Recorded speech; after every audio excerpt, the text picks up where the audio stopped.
It's time for Supply Chain Now Radio, sponsored by Apex Atlanta and Talent Stream. Broadcasting live from the supply chain capital of the country, Atlanta, Georgia, Supply Chain Now Radio spotlights the best in all things supply chain. The people, the companies, the technologies, the best practices, and the critical issues of the day. Now, here are your hosts. Good afternoon from beautiful Savannah, Georgia. Scott Luton here with you live on Supply Chain Now Radio, broadcasting our final segment. It's been a marathon day with my friend Bill Stankiewicz, but we saved our home run hitter for last. So we're broadcasting live today from the World Trade Center and the Savannah Economic Development Authority, our co-host today. Big welcome to our listeners. Glad to have you with us here on the show. If you are listening, if you're catching this podcast on a replay and you want to listen live next time, go to supplychainnowradio.com. We've got a big red button at the top. Click on that, follow the instructions, and we will get you plugged in live to Supply Chain Now Radio and all the things that we're up to. Like today, where we've been interviewing a series of business leaders here in Savannah in one of the leading logistics hubs around the world. No shortage of activity and good things in the business world going on here. So let's say good afternoon to our guests today. First off, pleased to have my dear co-host, Bill Stankiewicz, join me again today. Good afternoon, Bill. Good afternoon. It's a pleasure being here. I want to give a special thanks to Tripp for the usage of the facilities here at Savannah Economic Development Authority. A beautiful center here, and we're having a great time meeting so many top CEOs that are being interviewed for the Savannah area and the Low Country. Absolutely. And I'm not going to know what to do with myself. We're going to need to go home and eat dinner together, Bill, after spending the whole day together. Sounds good. You like crayfish?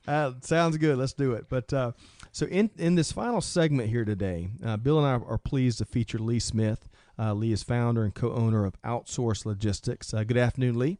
Good evening, Scott. Glad to be here. Glad you're here with us. Outsource Logistics has been quite on a roll, and we look forward to picking your brain in just a minute. Well, thank you. Look forward to it. You bet. So before we get started, let's thank our sponsors and hosts. Once again, Supply Chain Now Radio programming is brought to you by Apex Atlanta and Talent Stream. And again, as Bill mentioned, today we're hosted by the World Trade Center, the Savannah Economic Development Authority, and Apex Savannah, which Bill serves on the board with. Apex Savannah is a nonprofit industry association that's really dedicated to making things happen in the local supply chain community. So Bill serves on the board as VP of Finance, and he is a big asset to that board. So they've been growing tremendously in the last year or so that it's been in existence. Sir. Yeah, we're probably up to about 120 members with being less than 1 year old. And we offer, for any college students, free membership, which is a $230 value, provided you give me your name, email, and your date of graduation. You're offered then free invites to the Lunch and Learn that we have throughout the city, anywhere from 6 to 10 events everywhere. We've done the Georgia Port Authority, different events around CETA. We're going to be planning to meet at Smoke Cartel and other large 3PL organizations and manufacturing centers in conjunction with Georgia Manufacturing Alliance. Love it. And Apex Savannah is a nonprofit, much like its sister organization, Apex Atlanta, which has been serving the Atlanta community for almost 60 years. So, correct. Big thanks to Bill and Jeff and Dave and Laura Lee and all the other great Laura Lee board members. Bocard, one of the top female executives in the Low Country. Soon to be a CEO, I'm sure. Dirt. Doing it right. This time. Okay. All right. So, Bill, big thanks again for great to be with you all day today, and thanks for all you have done to serve the Savannah community in the end-to-end supply chain industry. Okay, so as I mentioned, our featured guest for this segment of Supply Chain Now Radio is Mr. Lee Smith, founder and co-owner of Outsource Logistics. Good evening again, Lee. Hope you had a good Thanksgiving. Very good Thanksgiving. Yeah? What was the most exciting thing you did? Most exciting thing was having the family at the farm and laying the food out and enjoying the family and giving thanks for everything. Now, where's the farm at, Lee? The farm's down near Valdosta, Georgia, which is where my roots are. Yep. My mom was born in Valdosta, and we did several years ago. We did an event down there at I want to say one of the hospitals and she still had. She showed me a picture of the small little hospital that she was born in. I don't think it's no longer there, but anyway, so it was neat to kind of chase those family roots back to a great city here in Georgia. Might have been Little Smith, North Jude. Does that sound familiar? That sounds familiar. Sounds familiar. It was like it wasn't a birth certificate she showed me, but like a pink image of this hospital way back when. And anyway, neat. We really enjoyed our time in Valdosta. So good to hear. Got to go back. So first off, so tell us about yourself. Are you from the Valdosta area? I'm originally from the Valdosta area. Actually, a graduate of Valdosta State. Was university now. It wasn't a university when I graduated way back in 1981. But actually started my roots there as far as my college was concerned, and like many young college kids, had no idea what I was going to do with my life, and applied for a job at a place called Roadway Express, which they had a break bulk facility there in Valdosta, Georgia. And as I say, I was in a lot more physical shape back then than I am now. And when I applied, I was attractive to them, and actually wound up loading boxes here for about a year and a half. And so it was naturally, I guess, whenever I came out of college, I just went right into the freight industry, and was able to spend 20 years in management with Roadway Express, which, as I say, back during that era, they were King Kongs of the freight industry, had some 600-700 terminals throughout the country, and served to be a great training grounds for understanding the whole supply chain. Supply chain wasn't even a word back then. Right. Logistics was not even a word back then. All that is move stuff, unload the trucks and load them. It tells you how old we are, Bill. These are words that didn't even exist back then. Lee, we're like time. a bottle of wine. We improve with age. I keep telling them that every time. That's right. Absolutely. But after 20 years there in management, I think I was 42 years old, and my only partner approached me about, he'd already started a little warehousing division. And he approached me about coming on board and handling the transportation side, and we'd formed this thing called a logistics company. This was back in 2000, and even back in 2000, 18 years ago, logistics had no meaning. No one knew what that word meant. That was before UPS started using before UPS put it on TV and started letting everybody understand what logistics meant. True. And so anyway, I kind of looked at it, and I was kind of tired of the corporate world, ready to spread my wings and give something to try. And so I did leave and built the transportation side, and he focused more on the warehousing side, and from there we've grown now for 18 years and been really blessed. As people say, how well is your company doing? I said, well, we're feeding in excess of 100 families right now. Wow. And I kind of gauge success based on how many families are there living off the company. Yep. Plus, you pay benefits, 401k. And it's a great work environment. Those are great hurdles that we were happy to achieve. You're exactly right. Finally getting to the point where we're able to provide the health benefits, the medical, and the 401k matching programs, the dental programs. When you first start off, Scott, you wonder if you'll ever be able to afford those kind of things. I'm with you. We understand. We understand. So you mentioned the word hurdle, and to accomplish that and provide all those benefits for 100 families, I mean, that's doing something, right?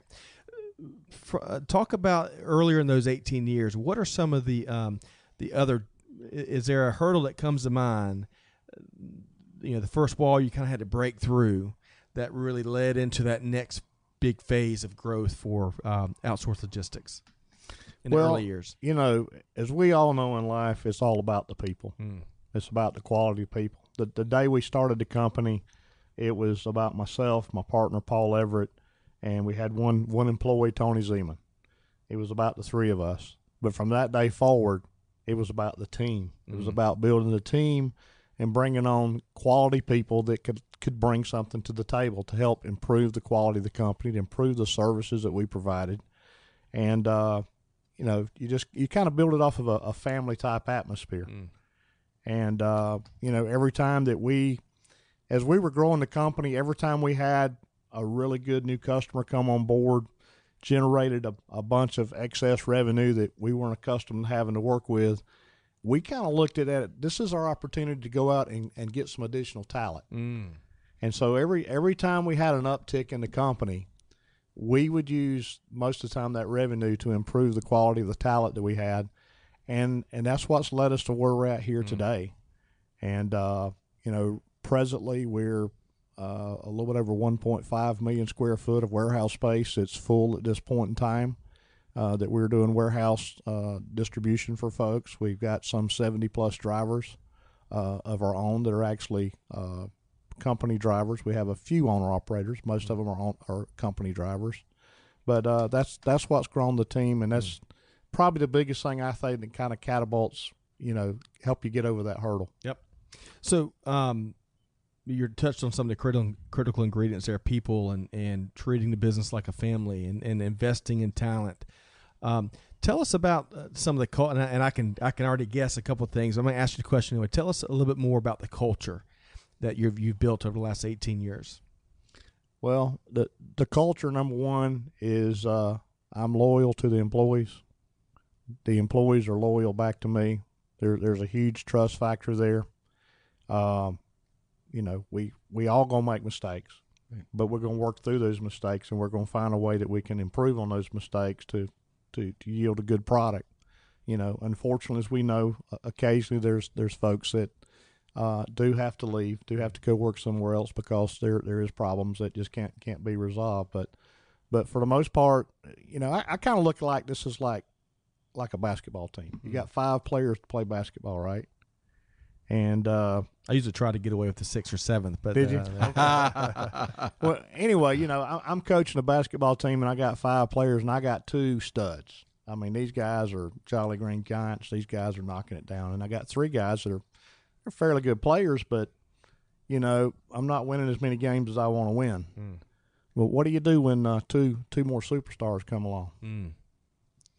You got to find them to the roster. You got to find them a spot, right? Yeah. It don't mean that you're going to get rid of the other 3. But you may want to put them on the bench for a little while. Mm-hmm. So that's kind of the way I view business. Yes, I am. As one of my employees calls me, he calls me hard love. I do expect a lot of people, in turn I expect a lot on myself. And there's no job out there that I won't go and do myself. If I've got to go and ride a forklift to help assist someone, that's where you'll see me at. If I got to go help with inventory, that's where you'll see me. That's not where I'm best for the company, but I'm not going to do anything I wouldn't have somebody else do. I'm with you. So clearly on quite a run here, 18 years, and let's talk about what's next for the company over the next couple of years. Is there any kind of BHAGs you can share with us, or big news of where you're going? 2019. There you go. Well, in my view, to have the most, you just got to be good at what you do. It's nothing scientific. If we can just be consistent and great at what we do and continue to do it the right way, if our competitors continue to do it the wrong way, we'll wind up with more business than we can stand. Customers always come back. Customers always come back, and not only like we talked about loyalty with employees, you also get loyalty from those customers. True. Excuse me, for performing for them. And doing things the way that they expect you to have to do it. So let's shift gears a little bit here and let's talk about doing business in Georgia. As we've talked about on some of the earlier segments today, state was recently ranked number 1 for the 6th year in a row, and the best state to do business in, which is unprecedented. It's like Ric Flair territory, right? Right. Winning that championship belt. In your view, especially founding and leading a supply chain, logistics, transportation type business, what makes doing business here in Georgia so special? Well, Georgia's geographic location is a huge point. I mean, the port of Savannah, as we know, is the gateway to the South. We're getting more visits from the bigger ships. It's the number 1 place of entry over here on the East Coast. And because this port is some 400 acres at this time, which is equal to the largest port in the United States. True. But they got an additional 1,200 acres to expand to. We all know that it'll by far become the absolute largest port in the United States, and things are going to continue to come in through the port. And then you look at the distribution model. You've got Atlanta, and you've got the air hub up there that can take you air freight anywhere in the world within a certain amount of hours. And then I'm gonna even put a little dab in here for even down in South Georgia, down in Valdosta, Georgia, where I'm from. It's 15 miles over the Georgia-Florida line. There was actually a study done here some few years ago that chose that area as one of the 5 top logistic points in the United States, and the reason is you can service the entire state of Florida next day out of Valdosta, Georgia, and half the population of Florida is from Fort Lauderdale south. Central location, that's key. Correct. So having that central location allows you to hit more markets. So we all look at next day delivery. That's right. So we've been trained well by Amazon, unfortunately, huh? Right. Yes. So I can tell you, we can hit 7 states from one point. Savannah's a similar situation here. You look at that outlining area that you can all hit with next day service. Plus, with the rail expansion all the way up through Chicago, of what's being planned on the 2 rail, I mean, it's going to be a win-win. If you look at the straightest distance between 2 points, we're a lot closer than any other market if you're trying to get back into the Midwest. Yep. Well, you're preaching to the choir. I think the state, beyond the infrastructure and the geography that you're alluding to, and especially the transportation infrastructure. I mean, you look at talent and technology and the resources and just the sheer support amount of it. The support all the way up to the governor of Georgia. I mean, the state government has bought into this. Gee whiz, it started back with who was it? Sonny Perdue. Sonny Perdue started Wonderful back from Sonny Perdue. It's continued to be handed over, and it's created an economic engine coming through the city of Savannah to Atlanta and to all parts around this area. Yep. And our government is so flexible to work with us. I was fortunate in 2010 to push through House Bill 451 with Sonny Perdue. And this is one of the states that government and business work together hand in hand. You just do not see that in other southeastern states. Yeah, a great point. We in fact, that's a common theme. A lot of our podcasts, we talk about the unique collaboration that you see kind of across industries, across communities, across sectors. That's just not commonly found elsewhere. So shifting gears again, and no pun intended, a big concern in the Indian supply chain industry right now with transportation, capacity crunch, driver shortages, you name it, right? It's been going on for a while. I read a really neat article here as we were prepping for your interview today here at Lee Hardlove Smith about hiring Outsource Logistics hiring the first driver apprentice from Wiregrass Technical. Tell us more about that. Yeah, there's been a transition gap for a number of years. We've all known about it, but there's really not been a way to address it, and that is we've got these CDL schools at tech schools all over Georgia, all over the country, and we have tons of students that they go get the state funding or federal funding or whatever, and they go get their CDL license. But the problem is when they come out of CDL school, they have no experience. Well, then the old insurance companies say, no, he can't drive for you because this guy didn't have any driving experience. So for years, that's been a huge gap, and the only place that these kids have had to go is to go to the bigger players in the country. And typically what happens when they go to some of those bigger players, when they do bring them on board because they're self-insured, they're able to take that risk that the smaller guys can't take. They literally, as we use the term, they run them to the four corners of the earth. They'll run them to the state of Washington or California. They're away from home some 35 to 45 days. And when they finally get back home, their girlfriend or their wife says, look, honey, you got to get another job because you're not going to be able to stay in this industry staying gone this long. So therefore, we're turning those drivers out just as fast as we're trying to gain them. So we took a look at this, and we found a way to come up with a training program that we're actually sending people that come out of CDL school. They have a few requirements and stuff they have to meet, but they come out of school, and we send them to a 12-week training course. And this is hands-on. We start them off just switching trailers at our dock. Then we feel comfortable that they're okay and sufficient at that. Then we'll run them on some short runs. Then we'll run them on some regional runs. And we've actually got our drivers involved. We've got some leadership drivers that we're paying additional pay to those folks.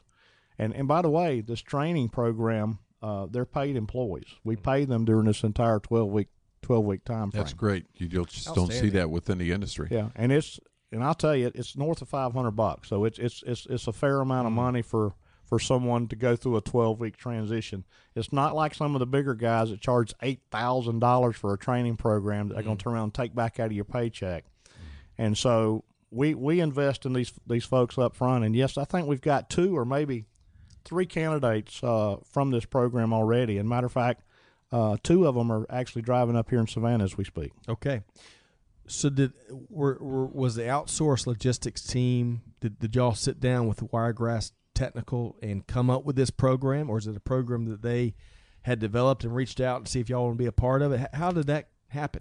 We've got a safety manager named James Harnage down in Valdosta, and he was very instrumental in going and talking to the folks at Wiregrass and telling them, identifying what this gap was.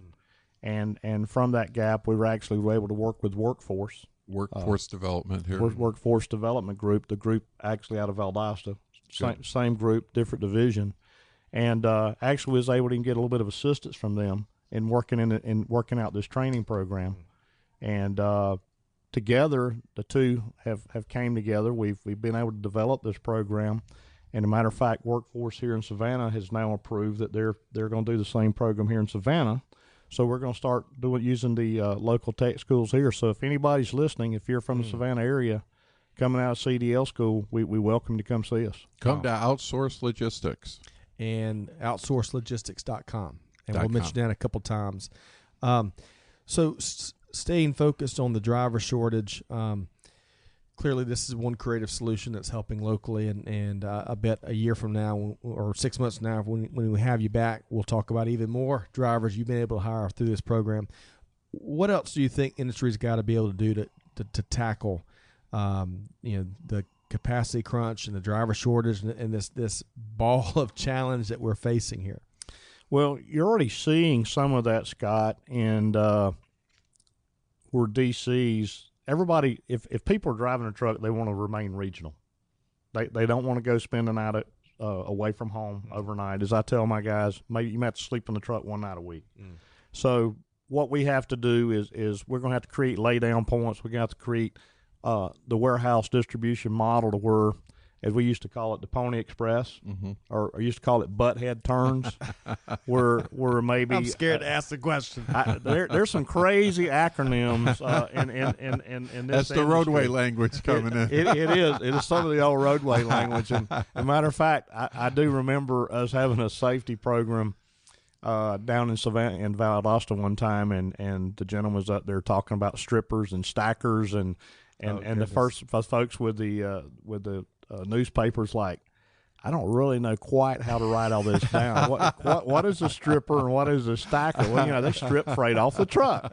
The stacker stacks it on. So those are some of those acronyms. But what we're talking about is maybe sending a driver from here to Atlanta, and in Atlanta you've got a laydown point, and a driver picks up that load in Atlanta and he relays it to Memphis, Tennessee, and so then your driver in Atlanta is able to return back home to Savannah that night. So those are some of the creative things that we're doing right now, and as we move forward, you're going to see more of that. I think that's a lot of what the rail situation is doing for us. Yeah, the new rail situation we've got up in the North Georgia is allowing us to relocate a lot of boxes out of Savannah, relocate them up into that North Georgia market area, and now those drivers can do a regional distribution up there. And that's the inland port, right? Correct. Correct. Maintaining hours of service. Yeah. Too. One last thing about the drivers, we talk a lot of common thread. Well, I mean, heck, we've talked about the driver challenge. I think. Well, I got a good one for you on the drivers. Yeah. I don't even know if we put notes down this that I really love. I thought it was going to be a real pushback when we went to the electronic logs. Okay, because what driver wants somebody tracking them where they're at, knowing everything that's going on inside their truck, where they're at, and all that good stuff.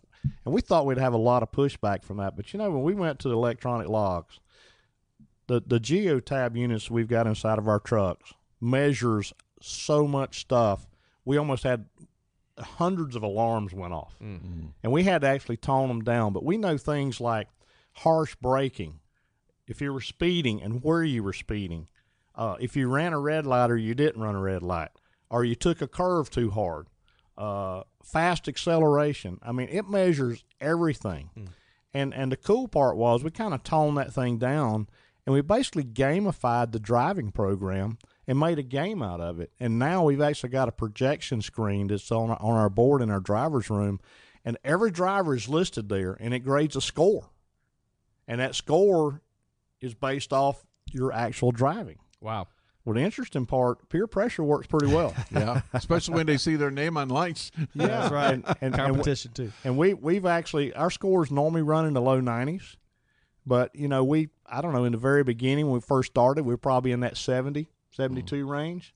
And so there's no doubt in my mind this gamification, all this electronics has improved the quality and the safety of drivers out there on the road today. That's good to see, because what other companies have done, because they've gotten out of not wanting to maintain the electronic logs, they've pulled all their drivers to just do local runs and then push that business out to other companies, which actually made more of an issue, and they're just trying to get by without using it. But actually, like Lee has said, that's a really good Yeah, the way around it. the shortcut not to do it is drive within a 100-mile radius. which is terrible. But those guys are limited to 100 miles. If they get Right. caught outside of 100 miles, it's a Bad news. pretty stiff Kaboom. penalty. Yeah. Well, let's talk about 2019 as we wrap up this segment here with Lee Smith, founder and co-owner with Outsource Logistics. So, any big news that you can share related to y'all's plan for next year? Any big news? The news would be we're just going to continue growing here in Savannah, Georgia. We do kind of have our eyes a little bit maybe on the Charleston area. Atlanta is definitely an opportunity as well. Whether Jacksonville's on the radar or not, I'm not really sure. But Scott, it's like in any business, customers kind of drive those decisions. Your partners with your customers, and wherever they decide to take you, that's where you wind up going. But based on business, those markets more than likely will be into before the end of 2019. Charleston, Atlanta, Jacksonville, all on the radar there. That's what Yes, sir. You said. It's correct. Fantastic. We'd love to have you up in Atlanta on one of our podcasts up there whenever you're in town. So you have to give me a shout. Good. I love that. One final question. So we're all technologists these days, whether we like it or not, right? Are you keeping your eye? I love how y'all gamified the driver analytics, basically, which is really neat to see, and how you were talking about those. You've seen the bottom line returns on that from the scores in the 70s now in the 90s, and the competition that drives better and better. Correct. And It's safer and a safer driving. supervisor inside of itself. That's right. What other emerging technologies are you keeping your eye on 2019 and beyond that might have an impact on your business or your customer's business? We're studying several technologies as far as the warehouse portion, the supply chain functions, moving products in and out of the warehouse. We do most of it through a manual type process at this particular point in time. But we are working with some barcode scanning, things along that line. As we say, putting barcodes on stuff does not improve your productivity, but it should improve. As I say, it should improve your accuracy. True. But that accuracy is only improved if you do it right the first time, right, That's Bill? right. Yeah.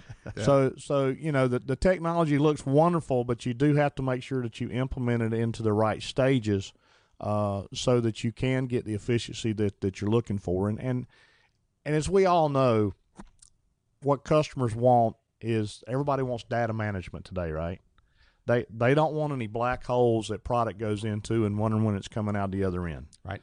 And that's kind of what happens here in Savannah when a container comes in and it's being taken off a ship and it's actually putting on the port until it actually gets to the warehouse. They're Where's like, my freight? Where's my freight? Where's my freight? I don't care. What do you mean? It's in that black hole. Well, they told me it was released. Well, it's not released. Here's the screenshot. You didn't pay the freight.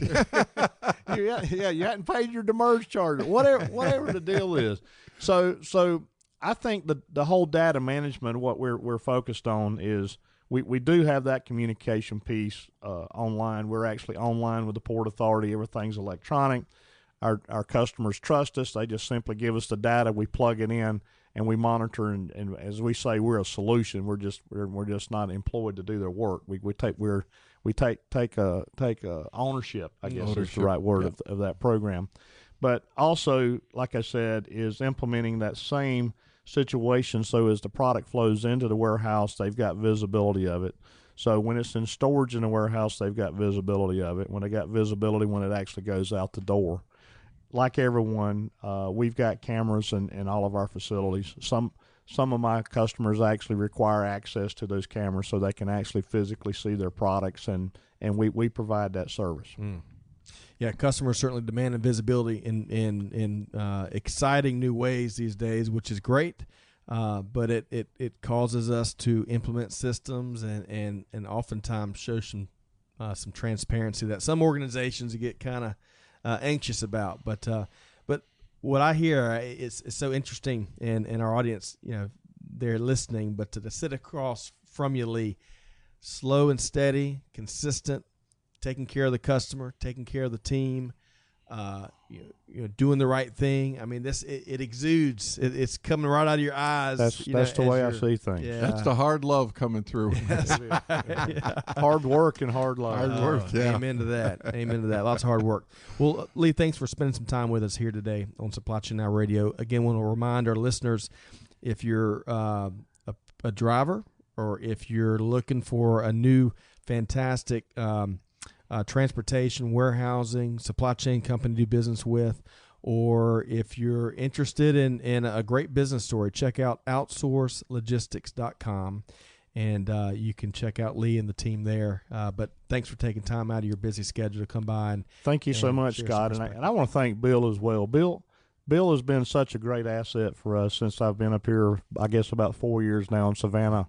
Bill was one of the first gentlemen that I met, and he's just been so open, so helping, so accommodating with anything and everything that I've ever called him about, and I appreciate him greatly. Thank you. That makes two of us. I love Georgia, too. That's right. So, Bill. Yes, sir. What we hadn't asked you today is, how do folks reach out to you? What's the best way to reach out? Several ways. They can either send an email to info@Savannah Supply Chain, or they can call me at 404-750-3200, 404-750-3200. I take calls 7x24. We're helping people anywhere around the world, and we'll help them connect the dots. If you need warehousing, distribution for any companies within North America, Canada, or Mexico, I can help you with my contacts that have been formed through APEX, American Production Inventory Control Society, Consul Supply Chain Management, and also kudos to the president at IWLA, International Warehouse Logistics Association. And that was info@SavannahSupplyChain.com? That is correct. Okay. Info@SavannahSupplyChain.com. And if you forget that, just remember AtlantaSupplyChain@yahoo.com. How's that? There you go. Perfect. Beautiful. Thank you for letting me be here and be part of this wonderful broadcast. You bet. Thanks so much, Bill. Again, to our listeners, that was Lee Smith, earlier founder and co-owner of Outsource Logistics. And secondly, that was my wonderful co-host today through 5 or 6 or 16 segments. I guess we met about 15 CEOs. I'm ready to go eat. Mr. Bill Stankiewicz, special host. Big thanks to World Trade Center and the Savannah Economic Development Authority. Of course, our great friends over at APEX Savannah, which we got a board meeting tonight over at Sam Sneed's in Pooler, right? That is correct. Jeff and everybody. That's right. So long from Savannah, Georgia. It's been a great day. Hope to see you next time on Supply Chain Now Radio.